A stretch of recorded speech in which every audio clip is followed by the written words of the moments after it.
So at the end of season 1, Jamie is pretty traumatized from what happened to him. How are he and Claire going to deal with that in season 2? Well, much as they did in the books, and that there's a certain amount of tenseness and so forth. He suffers from nightmares and insecurities and things, but he does talk to Claire.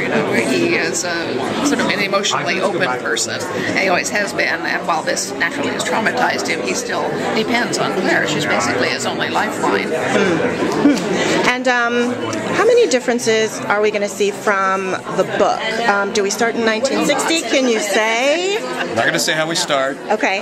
But there's changes and differences. The second novel is more complex. It has a lot more puzzle pieces, a lot of moving parts in it, and so it's more of a challenge to adapt it into in discrete hours. But we always try to get back to where the book is. We always try to preserve the spirit of what that story is and who those characters really are. So all along the way, as you're making these decisions, you're always going, okay, how we want to make sure that we haven't deviated too far off the path of what the book is about. Okay, and then how are we going to see them fit into this new society? And are there any exciting new characters you can talk about? They're very adaptable. Like she said, Jamie had been there before. Claire's the definition of adaptable. Any situation, she just adapts into it. But it's different for both of them. They're dealing with the French aristocracy and the royal court. We're going to have real historical characters this season.